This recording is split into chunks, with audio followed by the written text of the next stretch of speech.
Okay, let's get right into it. Today, we're diving deep into a recent, really significant event, something that's shaking up the current operational environment. We're going to pull apart the reported Ukrainian missile strike, the one that allegedly took out some key Russian military figures. Our aim is to help you understand what's truly going on and, well, what it means strategically. Exactly. And what's critical to grasp here isn't just the event itself, the headlines.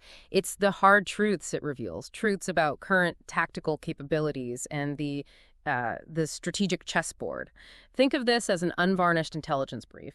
We're dealing with analysis here, not speculation. Right, so the immediate context is, of course, the ongoing special military operation. Yeah. That's the backdrop. But let's dig into that a bit.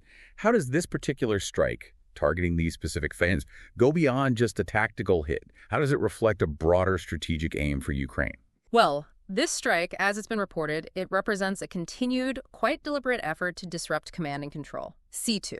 That's essentially the nervous system of any military operation.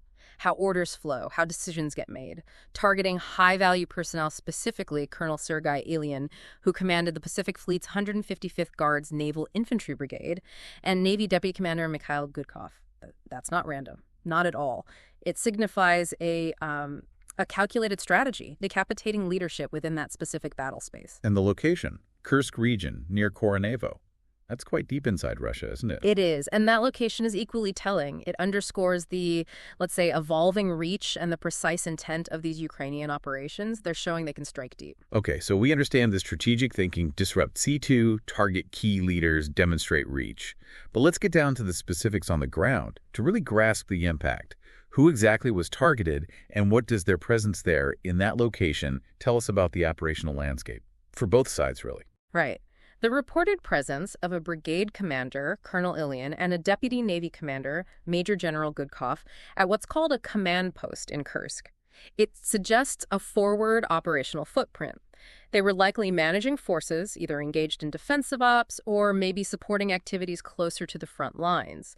Now, what's really insightful here, it's not just the loss of 2 senior officers, it's the potential for a cascading breakdown. A breakdown in command. Yes, in command and control within that specific brigade.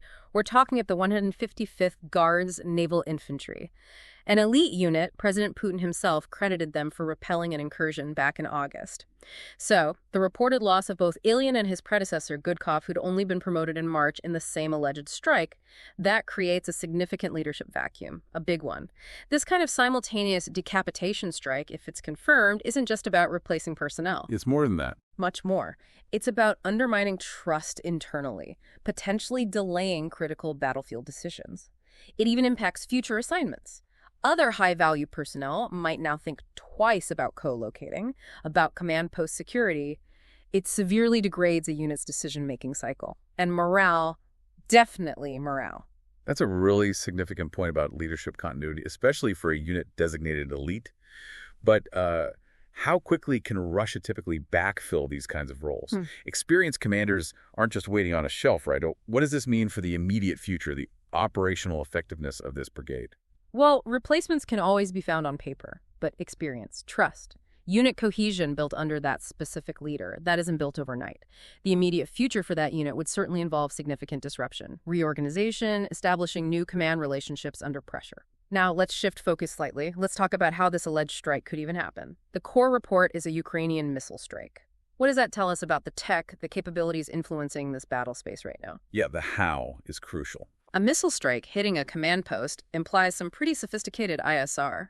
Intelligence, surveillance, reconnaissance. Ukraine needs the capability to, first, identify such a high-value target, then locate it, track it, and these command posts can be transient, they move.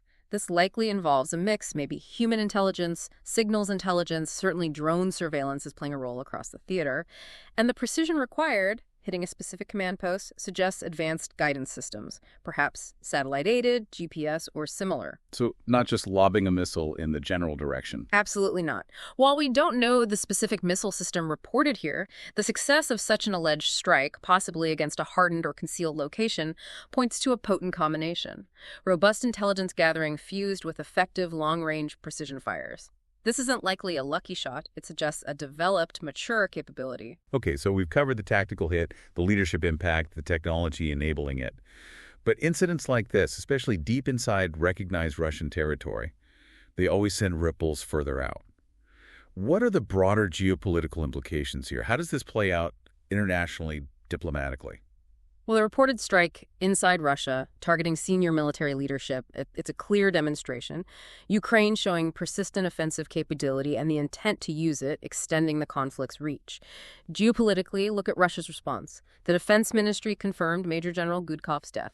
Okay? But pointedly, they did not provide a cause of death, and no mention of the other reported casualty, Colonel Ilyin. Interesting omission. Very. And add to that, the reports of local Russian officials posting about Ilyin's death, only for those posts to be swiftly deleted. What does that point to? A highly controlled information environment, a deliberate strategic effort to manage the narrative. They want to control how these high-profile casualties are perceived, both domestically and internationally. Manage perceptions of vulnerability, of battlefield losses. This information control, this narrative battle, it's just as critical to the geopolitical landscape as the physical strike itself. It's about perception management. It's fascinating, isn't it? How critical that information control is seen to be. Although you could argue maybe that in today's world, social media, open source intelligence, trying to control a narrative that tightly is, well, almost a losing battle. What's your take on how effective Russia's efforts are here? It's a constant struggle for them, no doubt. Complete control is likely impossible in the digital age, you're right. But a state's ability to shape the initial narrative, especially for its domestic audience, that remains a very powerful tool, even if external sources or, later leaks eventually contest it. It buys them time, shapes immediate reaction. Now, thinking about the gravity of this, losing senior commanders like this, we need context. Military history context. That's it. How does an event like this fit into current doctrine? Where have we seen parallels before that might inform how we understand this? Right. Putting it in perspective. Exactly. Targeting enemy command and control. C2, it's a cornerstone of military strategy. It goes back centuries. Sun Tzu talked about attacking the enemy's plans, their strategy. Modern doctrine, like air-land battle, heavily emphasizes neutralizing command nodes. Take out the brain, the body struggles. So the reported loss of a brigade commander and a deputy Navy chief in one go, if it's verified, that's a significant blow to command continuity, especially, again, for an elite unit like the 155th, which Putin himself has praised publicly. So historical precedent suggests this is more than just losing personnel numbers. Definitely. Historically similar losses of key leaders. Think about targeting German generals in WWII or coalition efforts against Iraqi leadership early in that conflict. These actions have, at a minimum, a serious disruptive effect. They impact unit cohesion, morale, certainly, but also, crucially, the tempo of operations. Things slow down, become less coordinated.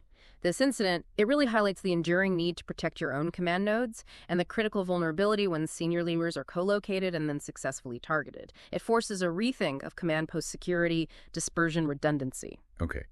This deep dive has really laid bare the different layers of this incident, hasn't it? We've gone from the strategic objectives driving the strike down to the operational details, the tech involved, those wider geopolitical ripples, and even placing it within military history. It's a stark reminder, an unflinching look, really, at the complexities, the costs of modern warfare. Hopefully this gives you, our listener, a much clearer understanding of the battlefield's dynamics, how they're constantly shifting. Precisely.